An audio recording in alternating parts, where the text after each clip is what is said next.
প্রিয় সপ্তম শ্রেণীর ছাত্রছাত্রীরা, সেকেন্ড ইউনিট টেস্ট বাংলা বিষয়ের পরীক্ষা দিয়ে যে প্রশ্নগুলি আসার সম্ভাবনা রয়েছে সেই গুরুত্বপূর্ণ প্রশ্নগুলি দিয়ে সাজানো রয়েছে আজকের আমাদের এই নমুনা প্রশ্নপত্র।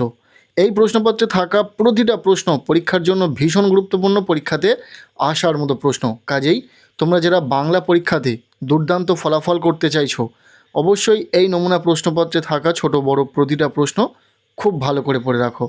আমরা সম্পূর্ণ প্রশ্নপত্রটি উত্তর সহ আলোচনা করে দেব। শুরুতেই রয়েছে একের দাগ, বলা হচ্ছে সঠিক উত্তরটি নির্বাচন করো। এখানে 12টি এমসিকিউ টাইপ প্রশ্নের উত্তর লিখতে হবে। প্রতিটি প্রশ্নের মান 1 নম্বর করে, টোটাল 12 নম্বর রয়েছে। প্রথম প্রশ্ন, মাউন্ট চেম্বারলিনের বরফগোলা জলে তৈরি হয়েছে। এখানে উত্তর হবে লেক স্লেভার। এরপর দ্বিতীয় প্রশ্ন, ছেলেটি লণ্ঠন নিয়ে আসতে বলেছিল কাকে? উত্তর হবে রমাকে। 3 নম্বর প্রশ্ন, আকাশ দেবতা ইন্দ্র, সূর্য নাকি পবন? উত্তর হবে ইন্দ্র। এখানে আমরা সঠিক উত্তরটিকে প্রশ্নের ঠিক নিচে লিখে দিয়েছি শুধুমাত্র তোমাদের সুবিধার্থে। এরপর 1.4-এর প্রশ্ন, যে বৈজ্ঞানিক কারণে আপেল দৌড়ায় মাটির দিকে সেটি হলো? উত্তর হবে মাধ্যাকর্ষণ। 1.5-এর প্রশ্ন, হিউয়েন সাং এসেছেন সুদূর জাপান, চীন, আরব থেকে? উত্তর হবে চীন থেকে। পরবর্তী প্রশ্ন, বাংলা সাহিত্যে কিশোর কবি? উত্তর হবে সুকান্ত ভট্টাচার্য। 1.7-এর প্রশ্ন, সত্যি রূপোর, সোনার নাকি বরফের মতো ঝকঝক করছে চেম্বারলিন পাহাড়? উত্তর হবে সোনার মতো। নেক্সট 1.8-এর প্রশ্ন, গোবি মরুভূমিতে গ্যাজেলি, অ্যান্টিলোপ নাকি কৃষ্ণ হরিণ রয়েছে? উত্তর হবে গ্যাজেলি নামক হরিণ রয়েছে। এরপর 9-এর প্রশ্ন, ছেলেটির হাতে ছিল? উত্তর হবে পেন্সিল। নেক্সট 1.10-এর প্রশ্ন, বর্ষায় আজ বিদ্রোহ বুঝি করে? এখানে কার বিদ্রোহ করার কথা বলা হয়েছে? উত্তর হবে মজা নদী। 1.11 নম্বর প্রশ্ন, অনেকক্ষণ পর দেখলাম এক পরী, দেবতা নাকি দেবদূত মঞ্চ আলো করে দাঁড়িয়ে আছেন? উত্তর হবে দেবদূত। এই যে প্রশ্নগুলি তোমরা দেখছো, প্রতিটা প্রশ্নই কিন্তু পরীক্ষার জন্য ভীষণ গুরুত্বপূর্ণ। খুব ভালো করে উত্তরসহ প্রশ্নগুলি দেখে রাখো। 1.12 নম্বর প্রশ্ন, অর্থাৎ এমসিকিউ টাইপ শেষ প্রশ্ন, ওরা ভেবেছিল আপনার নাম পুস্তক স্টক প্রস্তরে নাকি প্রত্নলিপিতে খোদাই করে রাখবে? উত্তর হবে স্টক প্রস্তরে খোদাই করে রাখবে। এমসিকিউ টাইপ প্রশ্ন শেষ। এরপর রয়েছে প্রশ্নপত্রের 2-এর দাগ, বলা হচ্ছে নিচের প্রশ্নগুলির সংক্ষেপে উত্তর দাও। এখানে 12টি এসএকিউ টাইপ প্রশ্ন রয়েছে, প্রতিটি প্রশ্নের মান 1 নম্বর করে, টোটাল 12 নম্বর রয়েছে। প্রথম প্রশ্ন, ভালো কথা শুনলে কবিতার লোকটি কি করে? উত্তর হবে বক্তা ভালো কথা শুনলে চটপট সেগুলি নোট বইতে লিখে রাখে। দ্বিতীয় প্রশ্ন, তুষার যুগ কাকে বলে? উত্তর হবে তুষার যুগ সেই সময়কে বলা হয় যখন বহুদিন ধরে ভূপৃষ্ঠের তাপমাত্রার তাৎপর্যপূর্ণ হ্রাস পরিলক্ষিত হয়, যার ফলে মহাদেশীয় তুষার চাদর, মেরু অঞ্চলের তুষার চাদর ও অ্যালপাইন হিমবাহের লক্ষণীয় প্রসারণ ঘটে। এরপর রয়েছে 2.3-এর প্রশ্ন, গঠনগত দিক থেকে শব্দ কত প্রকার ও কি কি? উত্তর হবে গঠনগত দিক থেকে শব্দ 2 প্রকার। কি কি? মৌলিক শব্দ ও সাধিত শব্দ।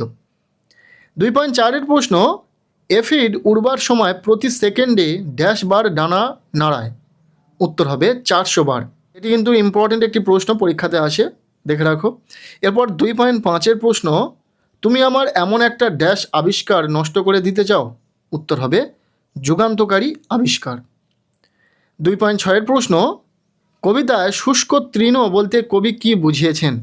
উত্তর হবে যারা অর্থ ও প্রতিপত্তির জোরে নিজেদের স্মৃতি অক্ষয় রাখার জন্য সৌধ বানিয়েছিল, সময়ের স্রোতে একদিন তাদের নাম শুষ্ক তৃণের মতো ভেসে যাবে। ইম্পর্টেন্ট একটি প্রশ্ন, যথাযথ উত্তর করে দিয়েছি, দেখে নাও। এরপর 2.7-এর প্রশ্ন, ভারত ভাগ্য বিধাতার কাছে কি প্রার্থনা করা হয়েছে? উত্তর হবে ভারত ভাগ্য বিধাতার কাছে শুভ আশিস প্রার্থনা করা হয়েছে। 2.8-এর প্রশ্ন, শুষ্ক তৃণ কোথায় ভেসে যায়? উত্তর হবে শুষ্ক তৃণ কালো নদী জলে ভেসে যায়। এরপর 2.9-এর প্রশ্ন, বাংলা শব্দভাণ্ডারে কয় শ্রেণীর শব্দ আছে ও কি কি? উত্তর হবে বাংলা শব্দভাণ্ডারে 6 শ্রেণীর শব্দ আছে, যেমন তৎসম শব্দ, তদ্ভব শব্দ, অর্ধ বা ভগ্ন তৎসম, রয়েছে দেশি শব্দ, বিদেশি শব্দ এবং মিশ্র শব্দ।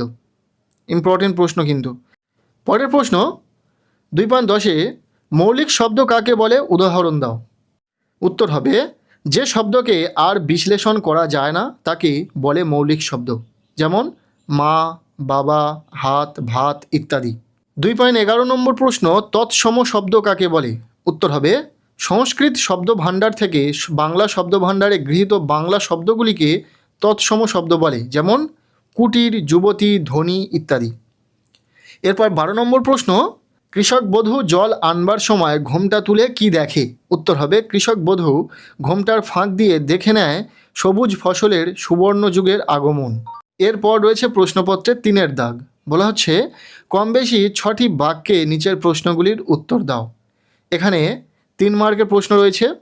2টি প্রশ্নের উত্তর লিখতে হবে, টোটাল 6 নম্বর। এই 3 মার্কের প্রশ্নের ক্ষেত্রেও আমরা এখানে উত্তর করে দিয়েছি, ঠিক প্রশ্নের নিচে উত্তর লিখে দিয়েছি, দেখে নাও। প্রথম প্রশ্ন মেঘচোর গল্পের রকেটটি কেমনভাবে চলছিল, সেখানে কে কে ছিলেন। উত্তর হবে বিজ্ঞানী পুরন্দর চৌধুরীর রকেটটি আকাশের এক স্থানেই গোল হয়ে পাক খাচ্ছিল, কম্পিউটারের নির্দেশে সেটি ঘুরছিল। রকেটে বিজ্ঞানী পুরন্দর চৌধুরী ও কার্পভের কন্যা অসীমা ছিলেন। এরপর 3.2-এর প্রশ্ন আজ এত বছর পরে মনে নেই, কি মনে নেই। উত্তর হবে মঞ্চে নজরুল ইসলাম গান গাইবার পরে নেতাজি সুভাষচন্দ্র বসু বক্তৃতা দিয়েছিলেন। ছোট বয়সে শোনা সেই বক্তৃতার বিষয়বস্তু কী ছিল তা এখন আর লেখকের মনে নেই বলে লেখক মন্তব্য করেছেন। 3.4-এর প্রশ্ন ছেলেটি কয়েকটি অদ্ভুত ধরনের প্রশ্ন করেছিল, এমন 3টি প্রশ্নের নাম লেখো। উত্তর হবে অদ্ভুত প্রশ্ন 3টি হলো তেজপাতায় তেজ কেন হয়, লঙ্কায় ঝাল কেন হয়, জোয়ানের আরকে ঝাঁঝ কেন। এরপর রয়েছে প্রশ্নপত্রে 4-এর দাগ। বলা হচ্ছে নিম্নলিখিত প্রশ্নগুলির উত্তর দাও। এখানেও 3 মার্কের প্রশ্ন রয়েছে, 4টি প্রশ্নের উত্তর তোমাদেরকে লিখতে হবে, টোটাল 12 নম্বর রয়েছে। যে প্রশ্নগুলি এখানে রয়েছে প্রতিটা প্রশ্ন আমরা উত্তর সহ দেখে নেব। প্রথম প্রশ্ন এই বেলা প্রশ্নটা লিখে রাখি গুছিয়ে, জবাবটা জেনে নেব মেজদাকে খুঁচিয়ে। কোন কবিতার অংশ ও উদ্ধৃতাংশের তাৎপর্য লেখো। উত্তর হবে উদ্ধৃত অংশটি সুকুমার রায়ের লেখা নোট বই কবিতার অংশ। কবিতাটিতে এক ছোট ছেলে বিভিন্ন ধরনের অদ্ভুত সব প্রশ্ন তার নোট বইতে লিখে রাখে এবং সেগুলির উত্তরও সে নোট বইয়ের মধ্যে লিখে রাখে। এখানে ঝোলা গুড় কিসে দেয় সাবান না পটকায়, সেই প্রশ্নের উত্তর সে জানতে চায়। সেজন্য মেজদা বারবার বিরক্ত হলেও তার থেকেই সে উত্তর জানবে। উত্তর জানার পর সেগুলি সে নোট বইতে লিখে রাখবে। পরের প্রশ্ন তোমার দৃষ্টিতে মানুষের স্মরণীয় হয়ে থাকার শ্রেষ্ঠ পন্থাটি কী। উত্তর হবে কর্মই শ্রেষ্ঠত্বের আসল মাপকাঠি। তাই আমার দৃষ্টিতে মানুষের স্মরণীয় হয়ে থাকার শ্রেষ্ঠ গ্রন্থটি হলো কর্ম। মানুষের মধ্যে মিশে যদি তাদের দুঃখ দূর করা যায় ও তাদের মুখে হাসি ফোটানো যায় তবে তাকেই লোকে স্মরণীয় করে রাখে। ইম্পর্ট্যান্ট একটি প্রশ্ন। পরের প্রশ্ন 3.2-এ কী সাংঘাতিক কাণ্ড করেছেন, কোন কাণ্ডের কথা বলা হয়েছে, তার পরিণাম কি হয়েছিল। উত্তর হবে বিজ্ঞানী পুরন্দর চৌধুরী সাইবেরিয়া থেকে মেঘ চুরি করে এনে সাহারা মরুভূমিতে মাসে প্রায় 100 ইঞ্চি বৃষ্টিপাত ঘটিয়েছেন, এমন কাণ্ডের কথাই এখানে বলা হয়েছে। এই ঘটনার জন্য তিনি যত প্রশংসা পেয়েছেন ততটাই নিন্দিত হয়েছেন। ইম্পর্ট্যান্ট একটি প্রশ্ন, পরীক্ষাতে আসবে, খুব ভালো করে দেখে রাখো। এর যে অথবা প্রশ্নটি রয়েছে ওই পাহাড়টার নাম জানো, কে কাকে এই প্রশ্ন করেছিলেন, ওই পাহাড়টার নাম কী ছিল। উত্তর হবে সুনীল গঙ্গোপাধ্যায় রচিত মেঘচোর গল্পে পুরন্দর চৌধুরী অসীমাকে এই প্রশ্ন করেছিলেন। ওই পাহাড়টার নাম ছিল মাউন্ট চেম্বারলিন, আর ওই পাহাড় ছিল সোনালি রঙের, যার চূড়ায় বরফের ওপর রোদ পড়ে পাহাড়টি সোনার মতো ঝকঝক করছিল। এই প্রশ্নটিও ভীষণ গুরুত্বপূর্ণ রয়েছে, খুব ভালো করে উত্তরটি দেখে রাখো। এরপর 3.3-এর প্রশ্ন আমার সোনার বাংলা কবির সোনার বাংলা কোন অর্থে বুঝিয়ে দাও। উত্তর হবে সোনা অর্থে মূল্যবান বস্তু। মহার্ঘ সোনার চেয়েও বাংলাদেশ কবির কাছে মূল্যবান। বাংলাকে কবি মাতৃ সম্বোধনে সম্মানিত করেছেন। এই মায়ের প্রতি কবির মমতাবোধ অপরিসীম। মায়ের এই অপরূপ সৌন্দর্য রাশি, গাছপালা, আকাশ বাতাস, নদ নদী সহ শ্যামলিমার ছবি কবি মনকে সোহাগে ভরিয়ে তুলেছে। কবি মুগ্ধ অভিভূত তাই সোনার বাংলা বলেছেন। ইম্পর্টেন্ট একটি প্রশ্ন, খুব ভালো করে দেখে রাখো। এরপরের অথবা দিয়ে প্রশ্ন, এত কাছ থেকে দেখব কোনোদিন ভাবিনি, লেখক কি দেখার কথা বলেছেন? উত্তর হবে, ছোটবেলায় একদিন লেখক হেদর কাছে এক স্বদেশী মিটিংয়ে নেতাজি সুভাষচন্দ্র ও নজরুল ইসলামকে একই সঙ্গে প্রত্যক্ষ করেছিলেন। একসঙ্গে এই দুই মহামানবকে চোখের সামনে দেখার কথাই লেখক উল্লেখ করেছেন। এটি ভীষণ ইম্পর্ট্যান্ট একটি প্রশ্ন। এরপর 3.4-এর প্রশ্ন, কালিয়ার বনের প্রকৃতি কেমন? উত্তর হবে, সোনাটিয়াদের গ্রামের প্রান্তে ছিল কালিয়ার বন। এই বনের বড় বড় গাছগুলি যেন শামিয়ানা খাটিয়ে রয়েছে, পাতার ফাঁক দিয়ে ছিটে ফোটা রোদ এখানে ওখানে এসে পড়ে, শুকনো পাতা পড়ে পড়ে নিচে যেন পাতার গালিচা তৈরি করে রাখে, গাছে গাছে নানা রঙের ফুল ফোটে থাকে, যেন সুন্দর একটা সবুজ আলো চারিদিকে ছড়িয়ে আছে। আমরা প্রতিটা প্রশ্নের একদম যথাযথ উত্তর দেওয়ার চেষ্টা করেছি সম্পূর্ণ প্রশ্নপত্রে। যদি এরপরেও কোনো প্রশ্নের উত্তর নিয়ে তোমাদের কোনো রকম ডাউট, কোনো রকম প্রশ্ন থাকে, অবশ্যই কমেন্ট সেকশানে জানাবে। যদি কোনো প্রশ্নের উত্তর ভুল বলে বিবেচিত হয় তাহলে অবশ্যই সেই প্রশ্নের সঠিক উত্তরও তোমরা জানিয়ে যাবে কমেন্ট সেকশানে।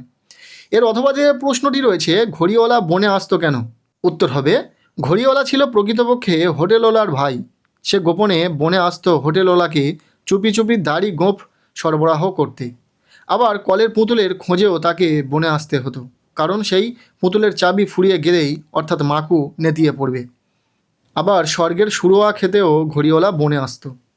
এরপর রয়েছে প্রশ্নপত্রে 5-এর দাগ, বলা হচ্ছে যে কোনো একটি প্রবন্ধ রচনা করো। এখানে 8 নম্বর রয়েছে, 2টি প্রবন্ধের বিষয় রয়েছে, একটি প্রবন্ধ রচনা লিখতে হবে। প্রথম যেটা রয়েছে, বিদ্যালয়ের গ্রন্থাগারে প্রয়োজনীয় কিছু বই কেনার আবেদন জানিয়ে প্রধান শিক্ষকের কাছে একটি চিঠি লেখো।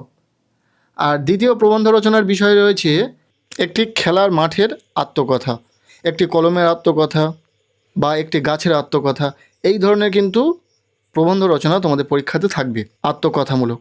সো আজকের এই ভিডিওটি কেমন লাগলো তোমাদের অবশ্যই জানিও। সেকেন্ড ইউনিট টেস্ট 7ম শ্রেণীর ছাত্রছাত্রীদের প্রত্যেককে বলবো, ভিডিওতে বলা প্রতিটা প্রশ্ন তোমরা খুব ভালো করে পড়ে নাও।